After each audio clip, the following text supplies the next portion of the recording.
right, what is up, Pauper players? Welcome back to another Salt and Pauper Saturday video. And today, you guys asked for it, so we dragged Mayo back out of his hole. Josh is joining us once again. We are going to take a look at all the new cards coming from Murder at Karlov Manor. And we are going to give you the most notable cards, the cards that are most likely to see play, and the cards to pre-order your playsets of if you haven't already. We're going to be looking at the top 10 best new cards for Pauper. So check the timestamps down below if you haven't already. And let's get started. Josh, what is our first card we're going to be taking a look at? So the first card is not a reprint, a Novice Inspector. It's the Thraben Inspector, Human Detective. Enters the battlefield, investigates. 1/2. It's the traditional staple that we've seen so far, and I love it. Yep, so Novice Inspector, a 1 white mana 1/2 Human Detective. When it enters the battlefield, investigate, create a clue token. Of course, clue tokens, we've all seen them. It's artifact token, 2 mana, sacrifice it to draw a card. This is Thraben Inspector, but not Thraben Inspector. Like you mentioned, not a reprint. This is what we call a functional reprint. Yeah, great card. Thraben Inspector sees a lot of play. It's obviously a very strong 1-drop, and I think that if you ever need more than 4 of them, this is a great card. I don't know of anyone that wants more than 4, though. Can you think of anything that would make you run more than 4 Novice Inspectors? Pet deck, Mono White Metalcraft. Okay. All right. Well, off the back of the tier list for the best Pauper decks in the meta right now, you'll know that wasn't even on the list, and for good reason.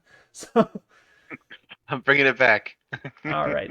Let's see. Next up, heading into blue now, we have Out Cold. Out Cold is a 4 mana instant for 3 and a blue. You get this spell can't be countered, and you tap up to 2 target creatures and put a stun counter on each of them, then investigate. And you investigate once, so you get 1 clue token.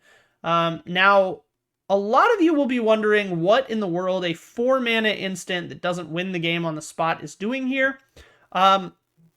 This is a little bit of a strange one, but its impact is going to be pretty specific to one meta deck, and that would be Poison Storm. So in this case, pretty much everything on this card is relevant to that deck. The fact that it is 3 and a blue means that it can be reduced pretty well, sometimes even down to something like 2 mana with the black Nightscape Familiar, which has recently been seeing a lot of play in that deck. It can't be countered, which means that you're going to get around things like Ward on those pesky Tolarian terrors, and it taps to put a stun counter, which prevents them from being untapped on the next untap step, but they're counters, which means you can proliferate them. So while you are going off, you can continue to keep your opponent's creatures locked down, which is incredibly good. And Investigate lets you draw a card to replace this once you've kind of run out of gas or you need a refill. This even has kind of an unorthodox draw card stapled onto it. So, I mean, every mode on this card is good for that deck. As far as other places to see it, I'm not sure it'll see play anywhere else, but it is powerful enough to see play there, and that deck is seeing a little bit of play in the meta, so definitely expect to see it played. Josh, what do you think about this one? So this is everything that I hoped Stall for Time would be. Yes, the thank can't be you. countered is so much better, Yeah. and the whole one color of it. Although it doesn't say draw a card, it does. It's got draw a card in it with the last risk right there. Definitely. They If you just scratch out swing. the reminder text under Investigate, it says pay 2 mana, draw a card. It's kicker later. That's exactly it. It's colorless kicker whenever you want it, and huge fan of this card. Yeah. Speaking of kind of silver bullet cards, our next card is Extract a Confession. This is a 2 mana sorcery for a black and a colorless. You get each opponent sacrifices a creature, but then you have an additional cost. You may collect evidence 6. This is a new effect from Murders at Karlov Manor. Collect evidence means that you can exile cards from your graveyard with a mana value equal to its cost. So this is evidence 6, which means you can exile mana costs up to 6 in order to get this extra effect. And then if evidence was collected, instead, each opponent sacrifices a creature with the greatest power among creatures they control. So this is very specifically, I hate this Boggle in particular for 2 mana.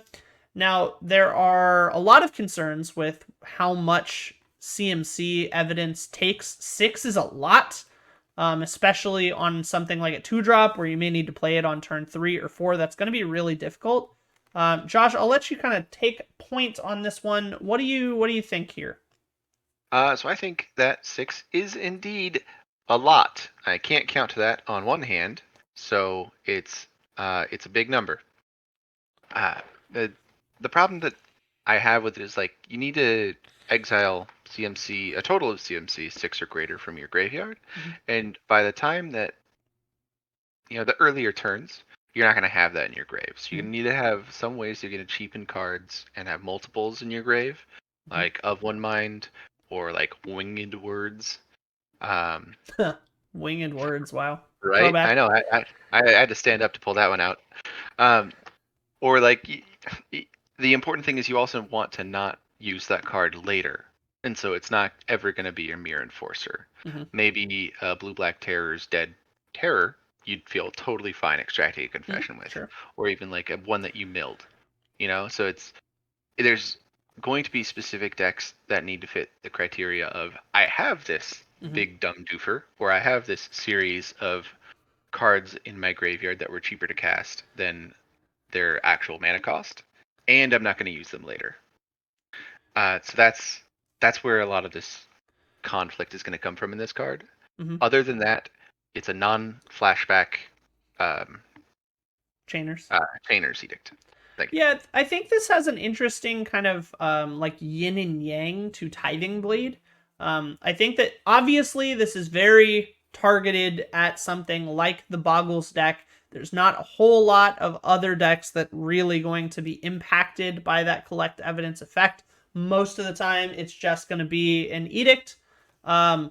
However, I think it's really interesting that in response to all the Tithing Blades being played, Boggles is running more and more token generators, both in the Charm and in the Cartouche. So they're making a lot more sacrifice fodder these days to protect their suited up Boggle from effects like edicts. And this kind of goes right through those and doesn't care. I think very specifically, this card is interesting because of a card called Spinning Darkness, which is a 6 mana instant from Black Gardens that you can play for free by exiling 3 black cards out of your graveyard. Now, it's very kind of a nombo that you're exiling cards out of your graveyard and you want to be exiling cards for this.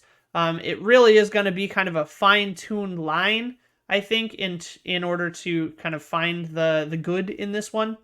But I will say that the situations in which this card is good, I think it's probably the only answer for those situations. Obviously, when your opponent only has 1 creature, any sacrifice effect is going to be good.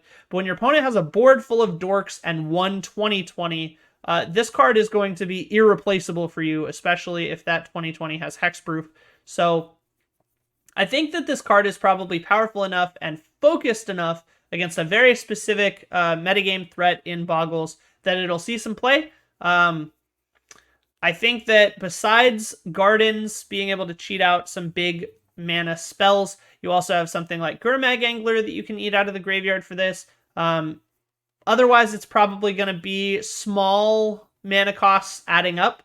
Things like Ichor Wellsprings or Deadly Disputes, things like that, smaller mana spells that you just kind of add up over time that you're not really worried about recurring, that aren't creatures.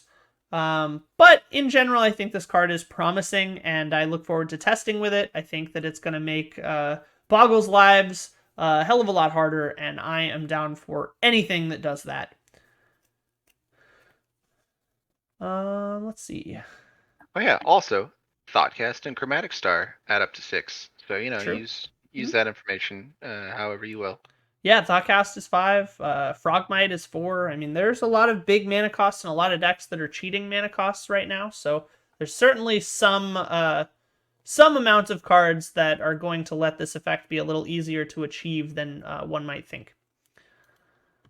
Next up is another black card called Toxin Analysis. This one has gotten a lot of people excited. This is a single black instant, and it says target creature gains Death Touch and Lifelink until end of turn, and then investigate. So you make another clue token. I'm pretty excited about this card. I'm pretty high on this card, actually. I think that this card is going to line up very nicely with Crypt Rats. Not sure if it's going to be better than Unexpected Fangs, but I do like that it only costs 1 mana. That is certainly going to be relevant. It also just ensures that like any creature that you want trades with another creature. That's definitely going to be good enough sometimes. But man, if you ever land this on a Crypt Rats and then Pulse on the opponent's board and they're playing like Walls or something, it's going to feel real strong. So curious to hear your thoughts here. Where are you on Toxin Analysis? I like Toxin Analysis. Any kill spell that says draw a card is going to at least see some play, if not tinkering with. The one downside I will say about that line is Crypt Rats is notoriously frail. Mhm. So it just takes a Lava Dart from the grave to both nerf, like make you stop drawing, or even make you blow the rat up earlier. Some maybe for less than you might have liked to. Sure. But that's something that's going to be a case by case thing. That's just an inherent weakness of this style of card. Yeah, So definitely. It is a 2-for-1 magnet. Absolutely. If your opponent can kill Crypt Rats in response, they will. Um, that admittedly, if they could have killed the Crypt Rats, they would they have. probably would have But already. Yeah. yeah, man. I just like that this turns on Crypt Rat's threat of activation turn like so much faster. A lot of the times, like especially in those decks against some of the combo decks like Walls or some of the really quick go wide decks like Elves or Goblins or things like that, you kind of only have like one turn to play your Crypt Rats, and you either hope you untap with it so you can blow up the board and stabilize, or you have to put it down on like turn 4 or turn 5, and you have to hope that 1 damage is going to be good enough. And with the Toxin Analysis, 1 damage is always going to be good enough. So there's certainly I think a strong enough upside to look at this card. There's obviously going to be other use cases. I mean, a single black spell that says draw a card on it, even after some hoops to jump through, is certainly worth testing with. So, play it in your decks and let us know how it performs down below. Definitely interested to see where else this card could go besides on a Crypt Rats. That's really all I can think of right off the top of my head, but certainly open to other suggestions. So let us know where I should test this when the set comes out. Next up, we move into red. This is a spell I know you're pretty excited about, Josh. Being the huge fan of Deadly Dispute that you are. This is Demand Answers. Demand Answers is a 1 red, 1 colorless instant that says, as an additional cost to cast this, you either sacrifice an artifact or discard a card and then draw 2 cards.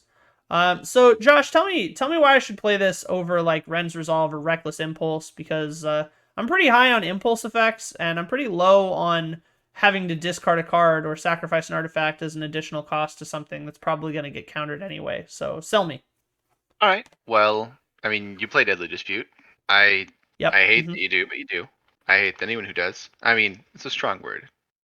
I dislike Hey, many people who do, but you I hate. love Deadly Dispute, okay? It's an Uh, incredible card. I know you're a huge fan. so this solves Deadly Dispute for me because it doesn't leave behind an artifact that you can then use your next spells with. But more more seriously, I like Demand Answers because it has the option of discard a card, which we've seen with not Tormenting Voice, but Thrilling Discovery or Thrill of Discovery. It's the Mm-hmm. 2 mana one Thrill of card Possibility. That's it. Mm-hmm.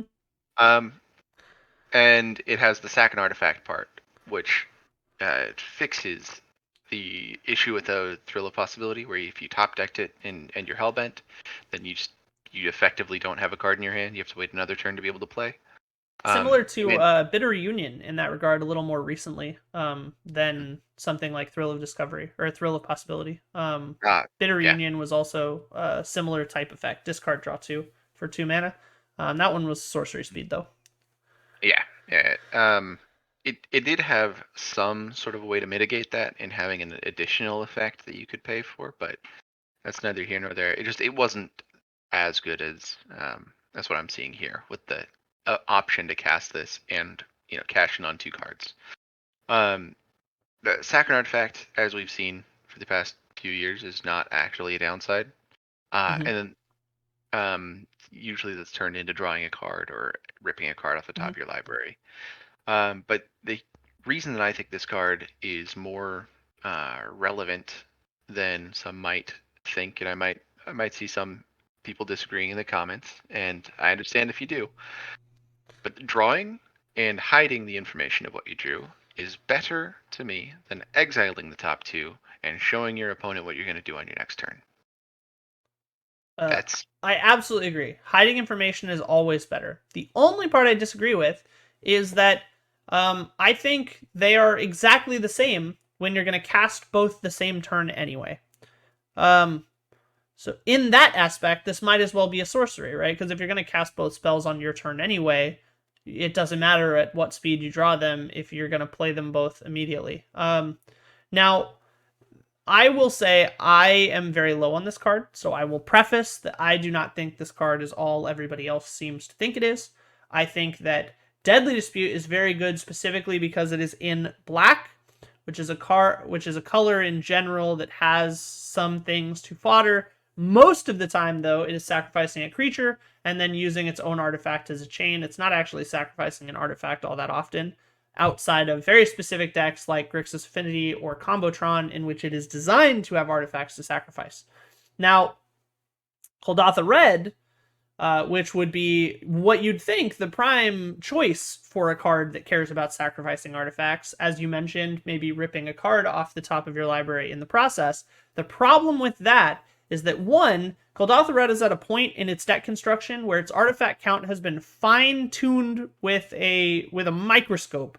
It has just enough artifacts to kind of always have its Tomb Raiders online, just enough artifacts to sometimes hit its Metalcraft for Galvblast in the lists that are playing Galvblast, and it has just enough artifacts that you can sacrifice them to pretty consistently turn on your Goblin Blast runners to put on a lot of pressure, and it has just enough artifacts that you will almost always have an artifact lined up to sacrifice for Koldatha Rebirths whenever you hit them.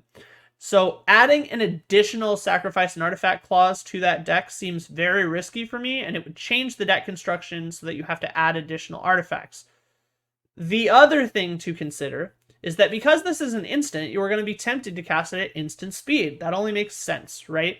But the problem is that the artifact you're going to want to sacrifice the vast majority of the time is a synthesizer, and synthesizer says this turn only, which means that if you cast this in instant speed and flip any creature, that card's just exiled. You don't get it, you don't draw it, it's just gone. And I think that nombo in itself is going to be enough to keep this card off of Koldatha Red.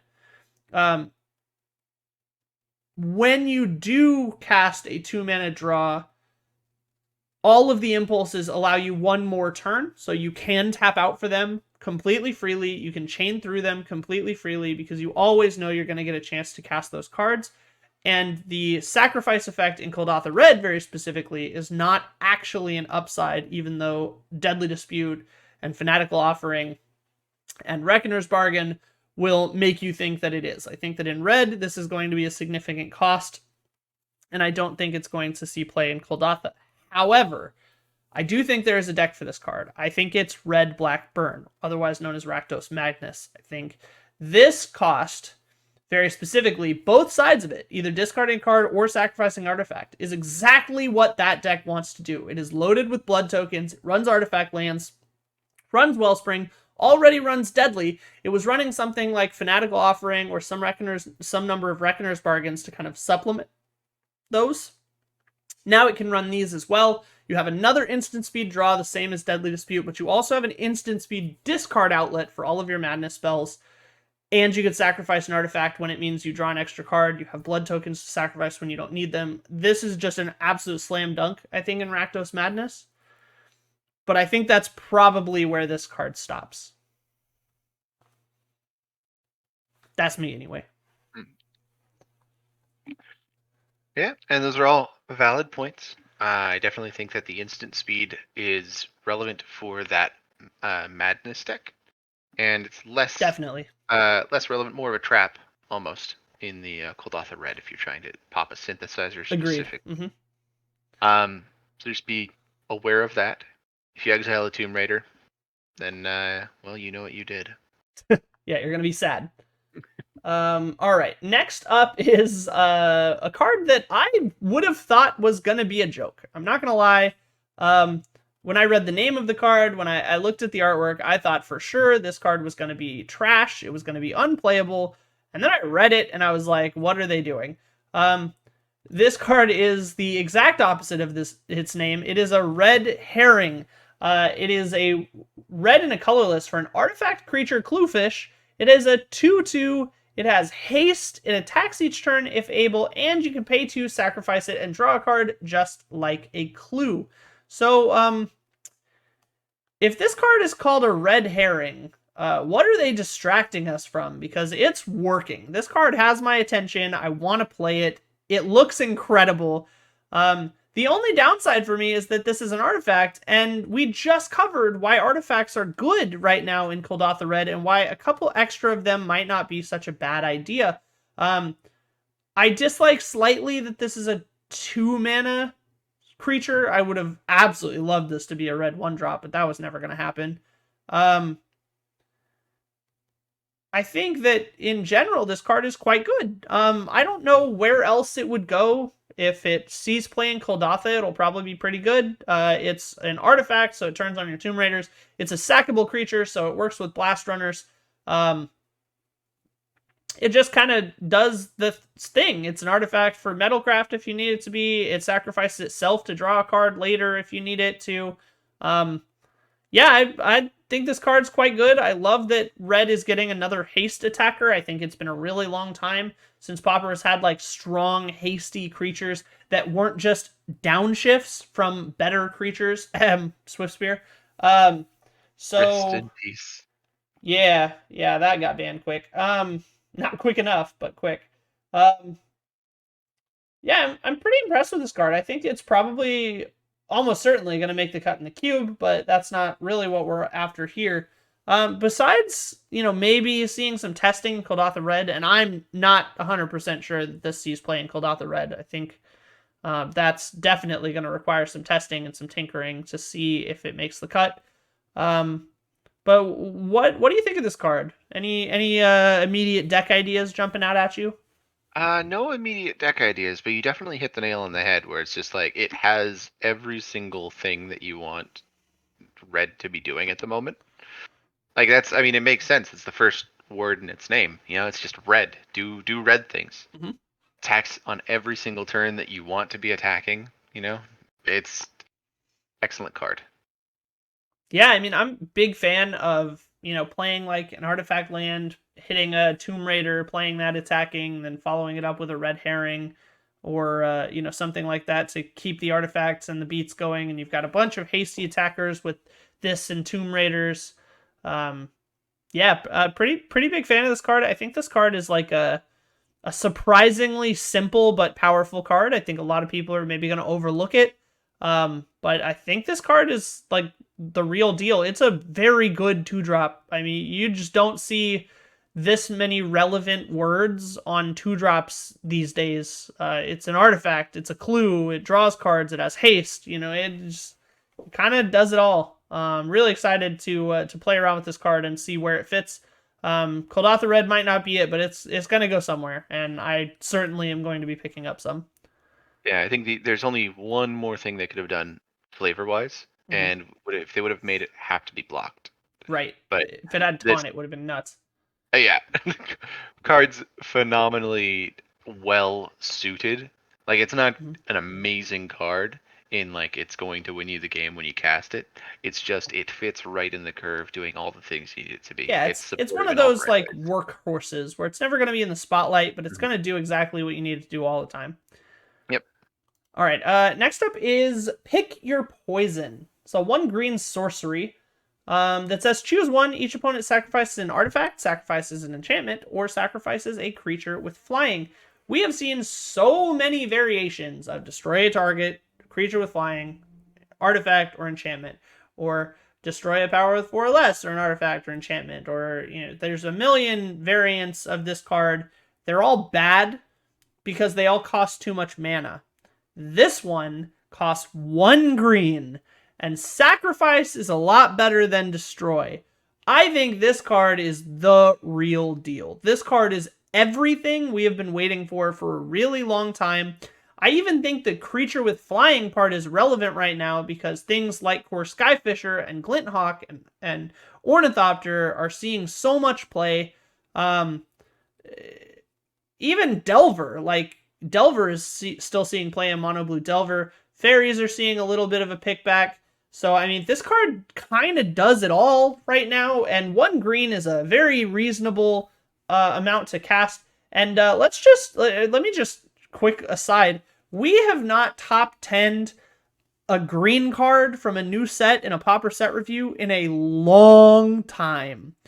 So it is about time green got some love, and love it did get. We have 3 green cards. This is just the first. So, Josh, what do you think of this one?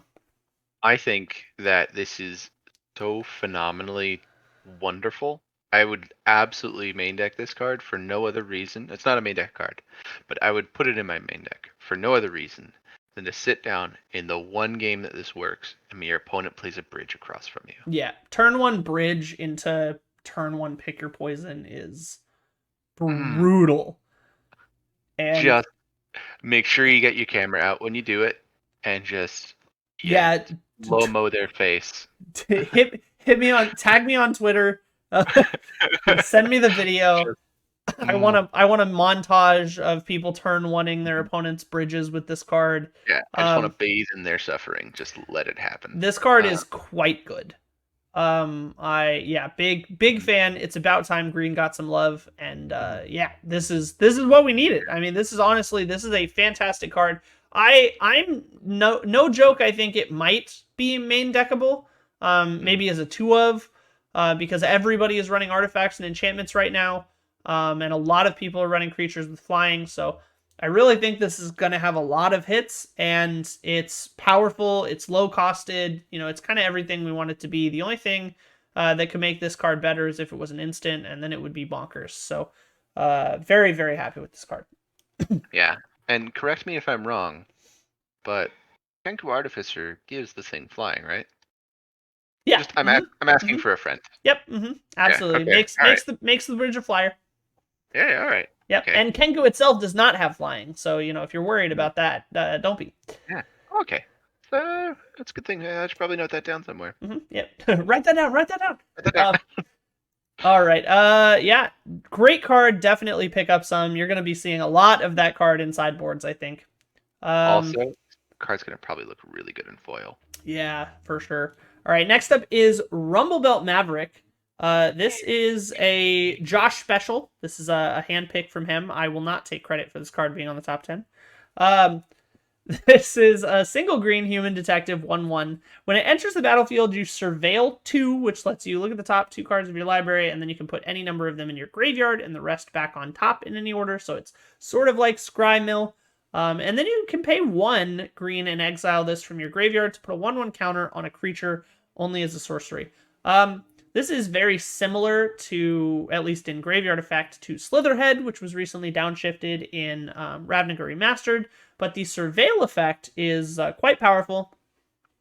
This made the cut based solely on its kind of perceived impact, or our expectation of it making the cut in the black-green self-mill deck, the Dread Return, Squirrel Nest, or Acorn Harvest deck that has been seeing a lot of play recently. I have been playing against it tons in my testing games and in leagues, So definitely a lot of people are playing that deck right now. It's seeing a lot of love.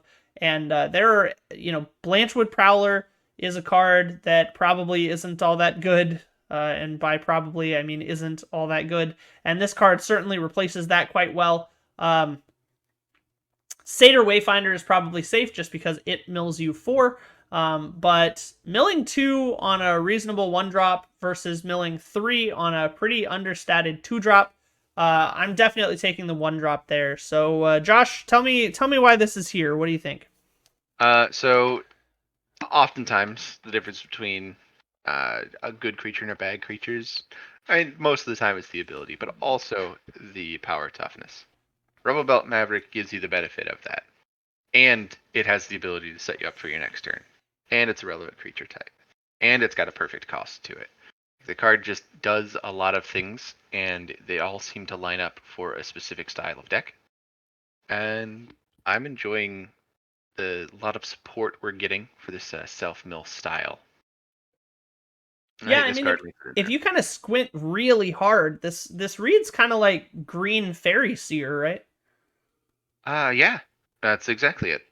And it puts the cards in a relevant zone. Yeah, that's not bad, not bad. Really interested to see whether or not this card makes the cut in a wider array of decks. I think it almost certainly makes it into the black green self mill deck, though. Oh yeah, and I have a white green funny kind of deck that I've been messing around with 1/1 counters. And no joke, this one is a serious contender. Interesting. Mm-hmm. All right, we are gonna skip the next card because it's probably the best card in the set. We'll save that for last. We are gonna talk about the next card on the list, which is Escape Tunnel. This is a land, and it says sacrifice it, tap sacrifice it. Search your library for a basic land, put it on the battlefield, tap, and then shuffle. Well, that sounds a lot like Evolving Wilds and Terramorphic Expanse. So where are those cards? Well, they're not played right now, but this card will be, and it's because of its second effect. So, Josh, what else does this do? This card does a wonderful impression of Secret Door. You know that 1 blue 0/4 wall. The art so close together. So if you just kind of no, but what it really does is you sacrifice it for its second effect. You tap sack, and target creature with power 2 or less can't be blocked this turn, which is incredibly good for those little tiny goblins you're trying to squeeze in, or even like the ornithopter that you want to attack your opponent with after you put all that glitters on it. But yeah, fun stuff. Tapping and sacrificing this to target something like a Gingerbread or an Ornithopter and then suiting it up with an All That Glitters is a really scary prospect. Thank God that deck probably can't run this card because it needs artifact lands. But man, that's a scary prospect.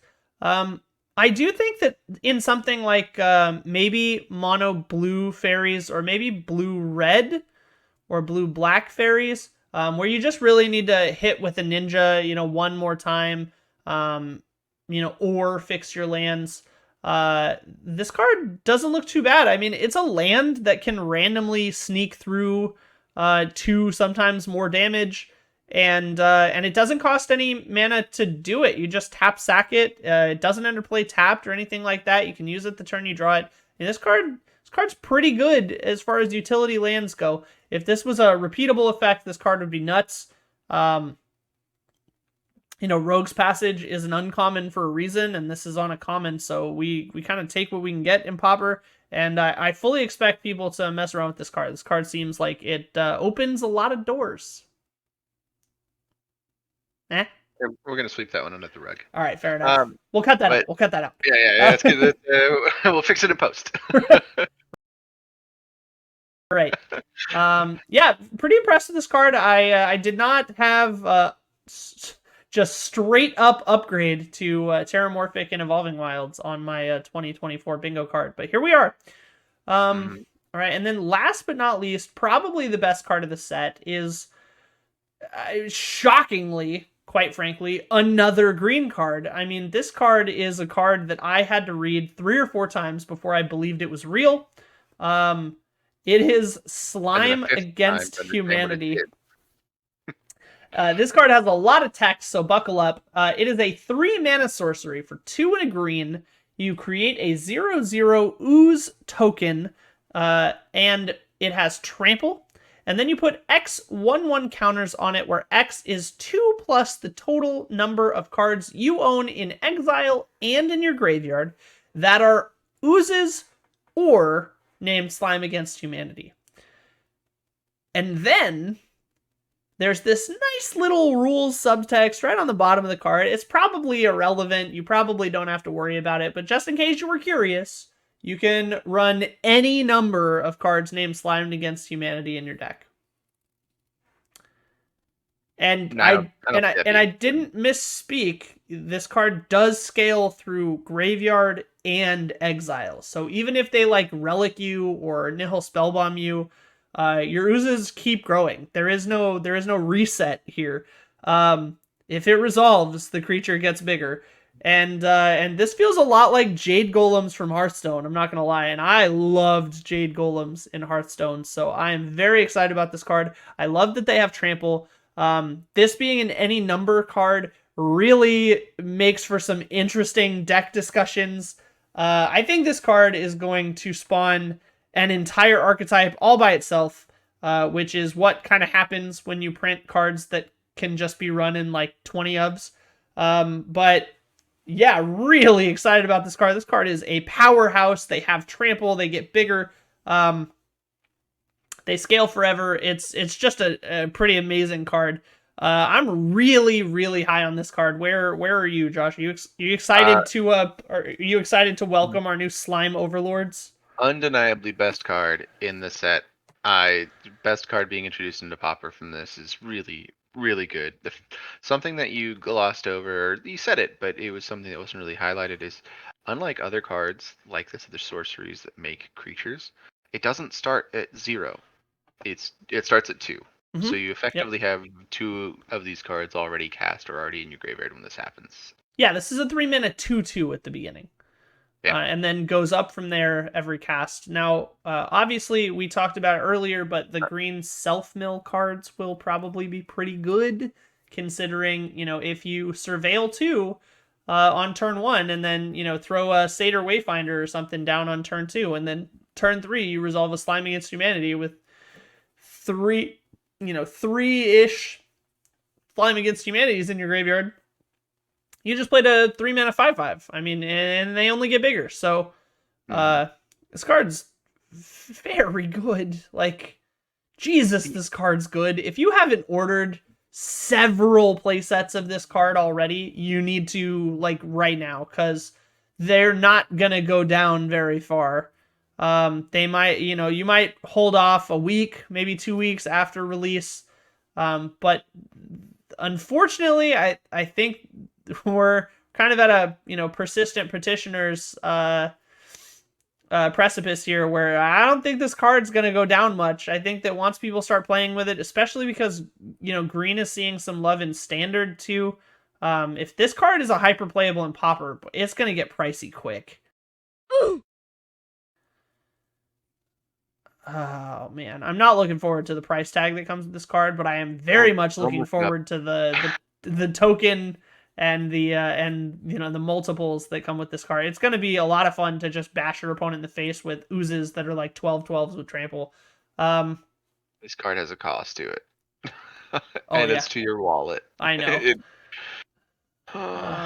But yeah, wild card, easily the best card in the set, and it's not even close. And it's also, I think, the most unique card in the set. I mean, I certainly would never have picked out this card to, 1, be in a murder mystery set for some reason, and 2, that we would get a card that can have any number of it in Pauper that scales with itself. Like, that is a combination that I am very excited to mess with. That card seems very good. Some sort of black-green self-mill deck could absolutely, break this card wide open. But that is the top 10.